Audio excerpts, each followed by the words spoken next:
अन्नपूर्णा उच्च माध्यमिक विद्यालय रामगंज मंडी के यूट्यूब चैनल पर आप सभी का हार्दिक अभिनंदन है, स्वागत है। मेरा नाम सुरेश कुमार मेघवाल। मैं आपको संस्कृत विषय में माहेश्वरी सूत्र के बारे में बताऊंगा। इसके बारे में परिचय दूंगा कि संस्कृत विषय में माहेश्वरी सूत्र जो है कहाँ से आए हैं, कैसे इस संस्कृत में आए हैं। तो माहेश्वरी सूत्र को लेकर के अपन चलते हैं। तो सबसे पहले जो है संस्कृत के प्रखंड विद्वान पाणिनि, जिन्होंने अष्टाध्यायी का निर्माण किया है, अष्टाध्यायी लिखी है, तो पाणिनि विद्वान जो है उनके बारे में आपको कुछ जानकारी देता हूँ। पाणिनि महोदय कई गुरुकुल में पढ़ते थे। वहाँ पर जब इनके गुरु के द्वारा इनको कहा गया कि आप नहीं पढ़ सकते हो, आप पढ़ने में कमजोर हो, और घर में भी जो है माता पिता के द्वारा इनको प्रताड़ित किया गया, तो पाणिनि जो है अपने जीवन से उदास होकर के वो जो है कई गांव से बाहर चले जाते हैं और एक कुएं के पास में बैठ जाते हैं। तो उस कुएं पर जो है महिलाएं जब पानी भरने के लिए आती हैं और पानी जब भरती है तो कुएं पे एक पट्टी जो पड़ी रहती है, उस पट्टी के द्वारा जो है अपन रस्सी जो है वो कुएं में जाती है और आती है उस पट्टी के माध्यम से। तो वहाँ पर कुछ निशान बन जाते हैं। कुछ निशान जब बनते हैं रस्सी के, तो पाणिनि जो है उन महिलाओं से पूछते हैं कि ये निशान किसके बने हैं और कैसे बने हैं। इस प्रकार का प्रश्न पूछते हैं तो महिलाएं उन पर हंसती है और हंस करके कहती है कि इतना मूर्ख बालक है, उसको यह तक पता नहीं है कि ये जो निशान है पट्टी पर ये कैसे बने हैं।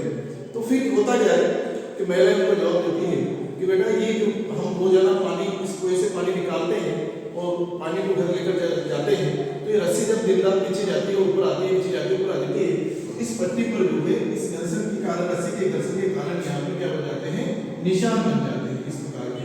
जब इस प्रकार के निशान बन जाते हैं, ऐसे जब वो कहते हैं, तो फिर पाणिनि के दिमाग में जो है एक संज्ञान आता है और सोचते हैं कि एक कोमल रस्सी जो है इस पत्थर के ऊपर निशान बना देती है, तो मैं भी मेहनत करके क्यों न विद्वान बन सकता हूँ, पढ़ सकता हूँ।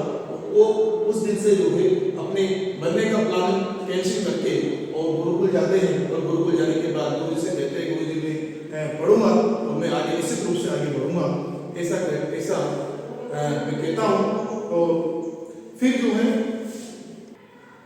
निश्चित रूप से मैं विद्वान बनूंगा, अपने गुरु जी को ये बात कहते हैं और वहाँ से पढ़ाई करते हैं। पढ़ाई करने के बाद वो हिमालय पर्वत चले जाते हैं और वो घोर तपस्या करते हैं, और तपस्या करने के बाद इतनी भयंकर तपस्या करते हैं तो भगवान शंकर जो है वो प्रसन्न होते हैं, और प्रसन्न होकर के प्रकट होते हैं, और प्रकट होकर के जो वो कहते हैं कि पाणिनि जो है आप बताओ क्या मांगना चाह रहे हो, इस प्रकार के कहते हैं।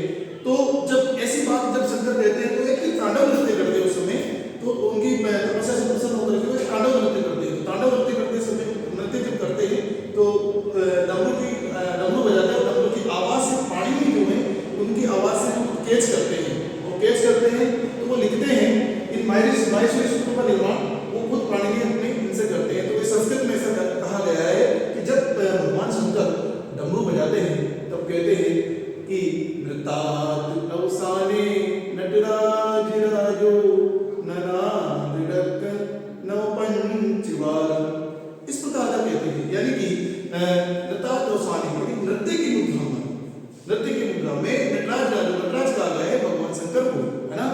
तो नटराज राजे यानी कि भगवान शंकर जो है नृत्य करते हुए ननाद डक्का जो है वो यानी कि डमरू उसको बजाते हैं नव पंचवारम, यानी कि 14 बार, 9 और 5 बराबर 14।